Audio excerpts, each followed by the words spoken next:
welcome to NifnexTV. NifnexTV is where we address small business challenges that small businesses generally face on a regular basis. Now, we've got an expert panel here, and today's buzzword is courage. So what we're going to talk about is how can people or businesses overcome and actually address their challenges. And actually, Hemant's going to be talking about constipated enemies and all those sort of things. But the whole objective is there's difficult conversations that happen in this in everyday business. And how do you overcome them, and how do you sort of address them? So we've got Alicia Manquel here, who's the Courage Ambassador and also an inspirational speaker. We've got Jamie Wine, who's got an absolutely fabulous platform for small businesses setting up their service offices. And we've got the transformational coach, Hemant Chowdhury. So welcome, panel, and welcome, audience. Now, can we sort of start with Hemant, please? Hemant, you've got discover how... 5 constipating enemies of challenge. Courage. Challenge. It's a bit of a tongue twister. So, what if courage was about living above the line? The little steps living above the line. Courage to forgive, courage to make a decision, courage to have the conversation with your team. Let me just tell you a quick story. So I'm in Gold Coast. I'm sitting on a table, just like this one here. And Ronaldo, who I met at a Tony Robbins event, I'm a big fan of Tony Robbins, we're part of the senior leadership team. He comes in and he says to me, "Let me tell you a story." And he said, "We make all our food with love. We handle all our food with love." And I said, "Wow." He said, "I don't have any secrets. We share all our recipes with all our clients and everyone else because people can't copy us because they don't have the secret ingredient." And I thought, wow, he really does live by his values. And then he said, now he tells me the story. I think I got that a bit mixed up in here. So let me tell you a story. And he said, I was standing in my kitchen. He's got this two-way mirror, and the phone rings, and he's looking out, and he sees this big guy there. So he comes out, and he says, "Wow, Tony Robbins, wow, I'm a big fan of yours. I live in Brazil. I've read all your books, and I'm such a big fan. Come through. And he goes, "Please have something to eat." And he has a conversation with him, and he says to him, "I'd love to come to one of your events one day." That conversation finishes. And then 2 years later, he's in the kitchen, he gets a message, there's a big guy at the front for you, some big guy asking about catering pack, goes to the front, it's Tony, he goes, "Wow, I can't believe you're here again, unbelievable." And he said, I was going to come to your event, and he starts listing all the excuses why he couldn't come to the event. He said, "What are you doing this Thursday?" He said, "Well, nothing much." He goes, "Well, why didn't you come as my guest?" So he came as a guest, and that's how I met him.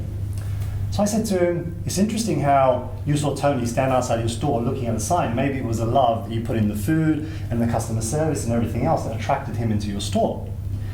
So a week later, I'm at home. I'm on the Skype call with a friend of mine called Juan. He's a psychologist in Colombia, doing lots of good work out there in Colombia.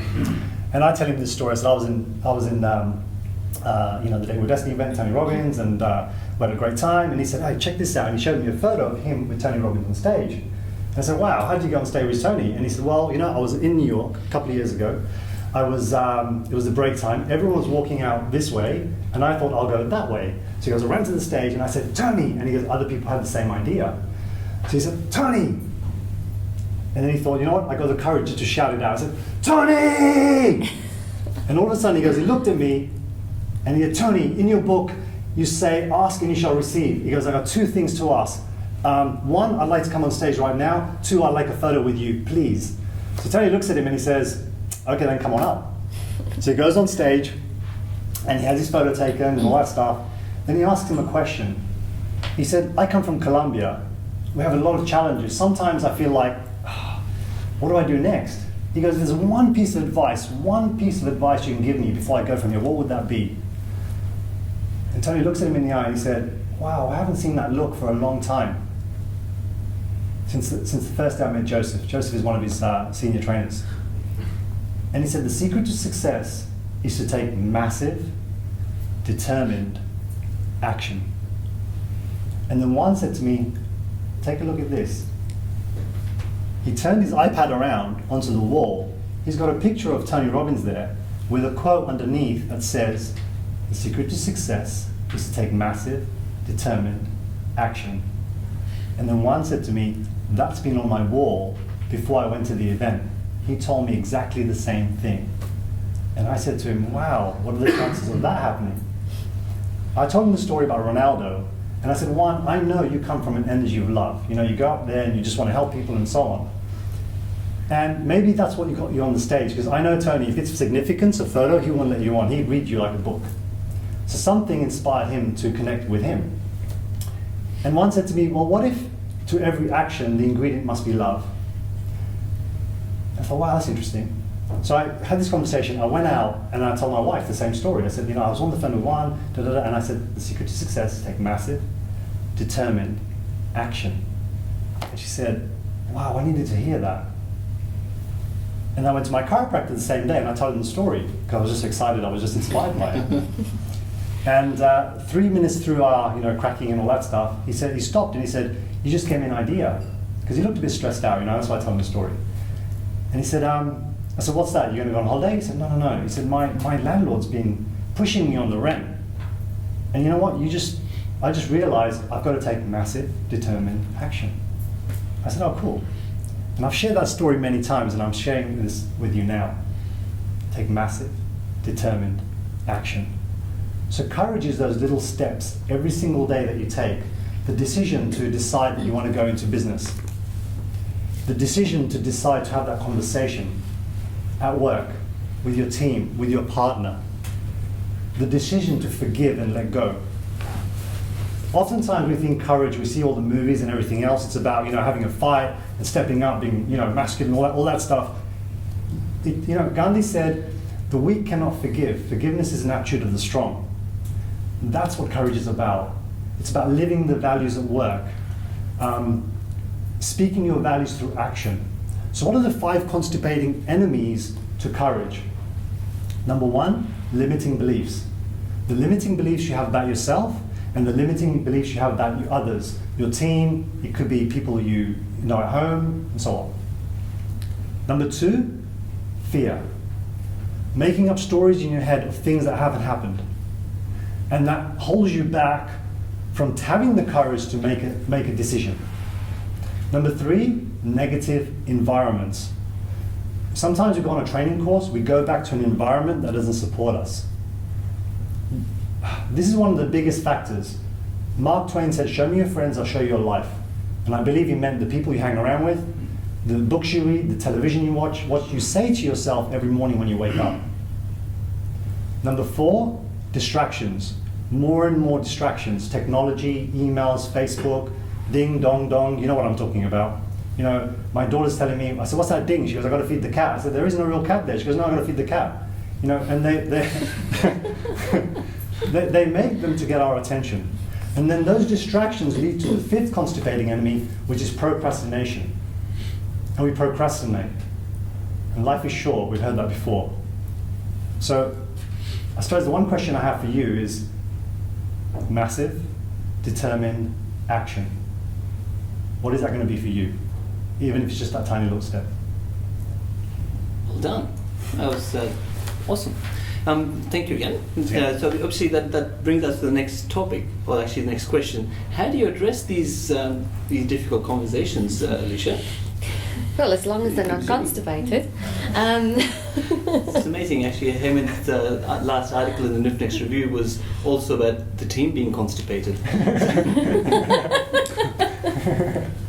So I'll let you address the 6 steps to constipate. No. Yes, wow, that was a really inspiring story, and I think that's maybe where I should start off with, is that you need to take massive action, okay, whenever there is a difficult conversation to be had.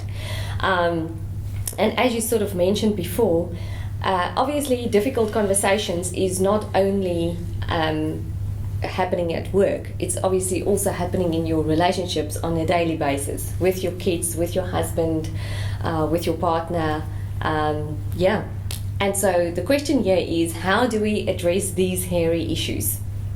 So from a business perspective, I was a new manager for, it was pretty much an overseas company, and I was sort of a national manager in a recruitment company at some point. And as a new manager, there's obviously many challenges that you face on a daily basis.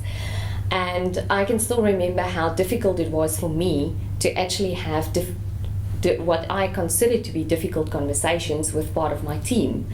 Some of those conversations included from a hygiene problem to obviously when you talk about recruitment consultants, it's a very highly driven sales environment, and if you don't make your targets, it's actually sometimes more uncomfortable for the manager to address the lack of sales targets that's on the board than sometimes for the person who's hearing the conversation. Also, one of the other conversations that I had, well, sometimes plenty of conversations that you had to have, was people pitching up late. Sometimes it's only 10 or 15 minutes in the morning, sometimes it's 10 minutes, longer for lunch. And sometimes you are in this tricky situation where it's like, this is a really good worker, and a really good employee. Should I not maybe see it over? Also, maybe sometimes people abuse sick leave, for instance. And then we won't even get started on all the personal conversations you can have with your spouse or your partner at home about not actually putting the lid back on the toothpaste, or not picking up the clothes, or any of those ones. But let's stick to business today and let's keep it happy. I think one of the main things that I've learned as a young manager, that was about 16, 17 years ago. It was really young. Was that you shouldn't let the situation fester. Sometimes, as I mentioned, it's a good employee, you think, no, it's okay, I'll just let it go. The matter of the fact is, whether it's personal or business, there's a little bit of resentment building up inside of yourself every single day, every single time that you see this behavior. And the other person is sometimes completely oblivious to it, or sometimes they actually just take a chance and see if they can get away with it. The matter of the fact is that it sort of starts a bit of a principle in a workplace. If Hammond can come in late or take 10 minutes longer for lunch every day, why can't I? And then before you know it, you have this huge problem on your hands. And so the number one thing is, don't let the problem fester. It's not going to go away. A head in the sand approach has never worked for anyone. It's not going to become smaller. It's most likely going to become bigger and bigger. And with your resentment growing, there's more emotional attachment that you actually put to this issue, which makes it a lot more difficult for you to address it. So that brings me to the second point, which is, now you finally built up the courage to have this difficult conversation. You have picked a date and you have let the employee know. You have picked a time and this is going to happen. So now you're actually going to start having the conversation. And some people call it the hamburger or the sandwich method. No, you don't give them a sandwich or a hamburger. But it's all about building bridges. It's all about focusing on, obviously, the good parts of the working relationship that you already have, the good work that they're already doing, instead of just quickly jumping into the issue, which might actually make the problem seem a lot worse than it really is. And plus, the person won't be in the correct mindset if you just jump straight into the issue. So it's always nice to say, Zishan, you've done a brilliant job. We do need to speak about something today. The third point there was to have open and authentic conversations. Sometimes you, as the person having the conversation, is feeling fear and you're feeling huge discomfort, and like I said, more so than the person on the receiving end of it. I think as long as you keep in mind that you should just be open, honest, authentic, and it should be people focused, and it should also be solution focused. And remember, we are not playing the man, we're playing the ball. We are addressing the behavior that is unacceptable, and this is not a personal vendetta against the person. So that brings me to number 4. When you're really nervous as the manager, sometimes you just launch into your conversation and you just go, and you completely forget that it's actually a two-way conversation. There's always two parts of a story, and the truth is somewhere in the middle, I always say. So it's always important to find out what's the other person's point of view. Maybe there was a reason why they came late to work a couple of days, or whatever the case might be. So you let them speak. So you let them speak. Thanks, E. and clearly, like in this case, somebody maybe just jumps in, you know. If I didn't give them an opportunity to speak. Which also brings me to point number 5, which is you need to have a clear head about all of this. In your own mind, before you have this conversation, you need to know, where does your fear and your discomfort lie? Is it with the person? Is it with the situation? Is it with the actual problem that you need to address? And then dig down a little bit deeper. What exactly of each one of those? Let's say you have a problem with the person. So try and be a little bit more objective and go deeper down. What is my exact problem with this person or with the whole situation? If you are clear about it, you can actually be more neutral. You can be in your responses, you can be calmer, and you can actually address the facts and not the emotions around it. And then the last one is obviously listen and learn. Just like you should let the other person speak, you should also at some point, and that's why it's my last point, be quiet and actually listen. And obviously learn from your past mistakes. You know, if you possibly addressed the issue earlier, then you never would have had the problem that you have on your hands right now. So that's it. I love the 6 points. I stole one of them, that's why. You have to learn. I do. Listen and learn. I do love speaking, but speaking about speaking, I've got to ask Jamie to speak. Jamie, you've got there's a fine line between being courageous and being foolish. Yes. And you've got the steps for us to ensure we work out what the difference is.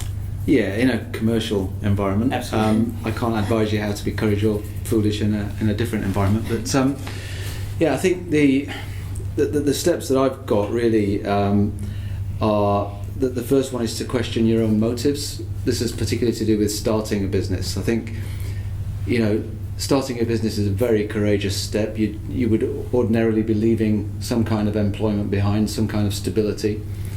I think some of the biggest mistakes people can make are choosing to start their own business because they're unhappy at work, or they don't like their job.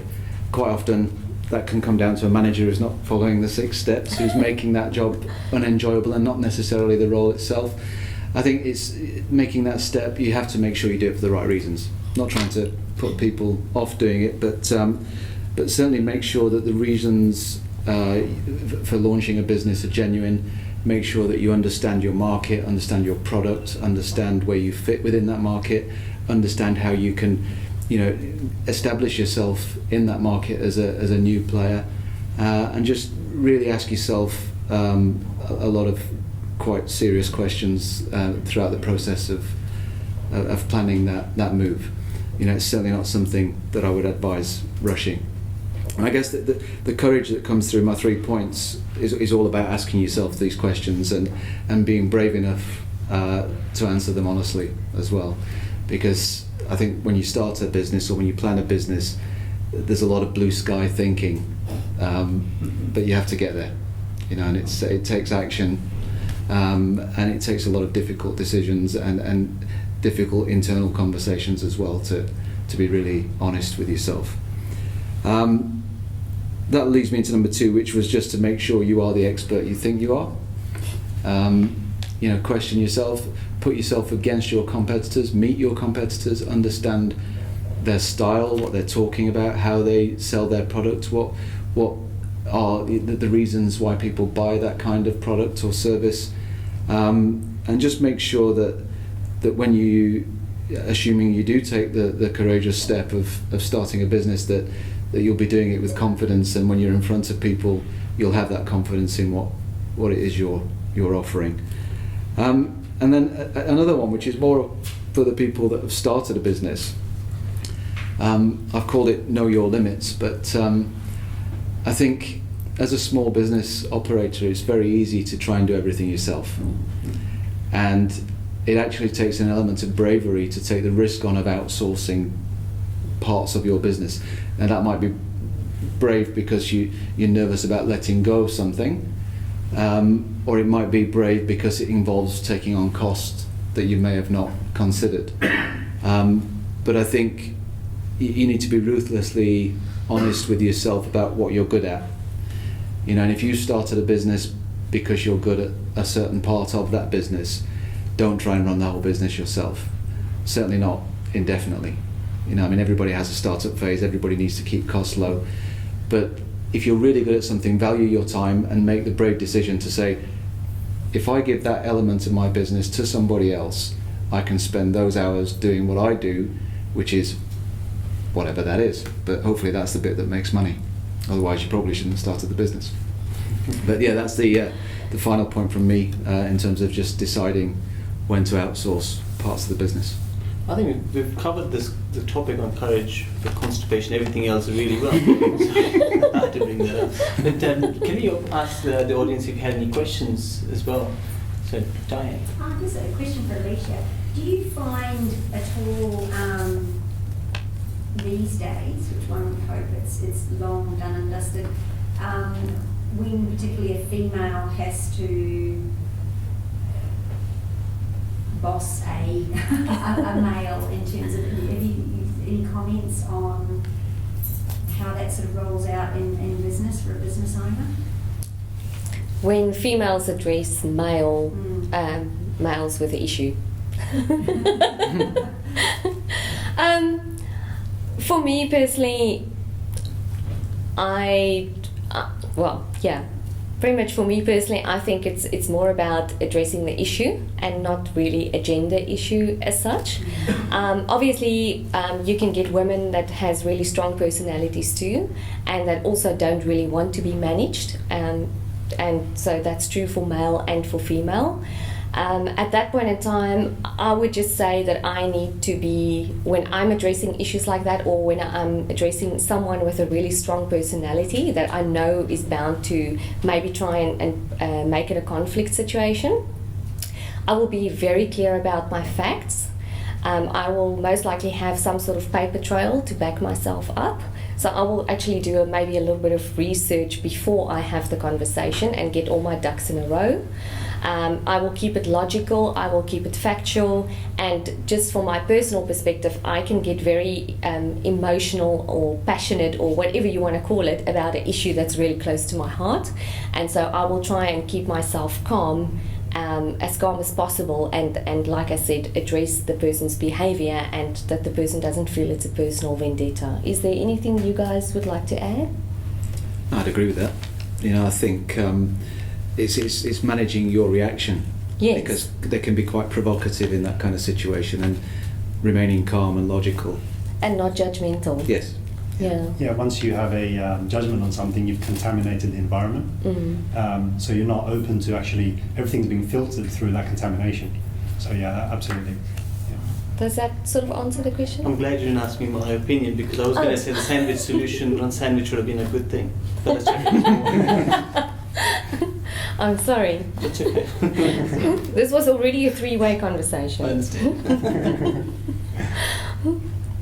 Alicia, how do you have tools to share how you calm yourself down before having this conversation, because it's emotional, and as you said before, you are an emotional person, and a lot of us we also can't control our emotions. When it comes to talking to someone, sometimes your hands are shaky and you think, well, what do you need to do? I used to take this 5 minutes break, but then the person sits next to me and these 5 minutes, they think, what the hell is going on? And you need to calm yourself down. So I'll drink of water and then after 5 minutes I'm fine. But maybe you have some other tools that you can share with us. I actually had to deal with a really difficult family situation in my holiday, and I don't believe that you can get more emotional than in a family situation. Well, that's just my opinion anyway.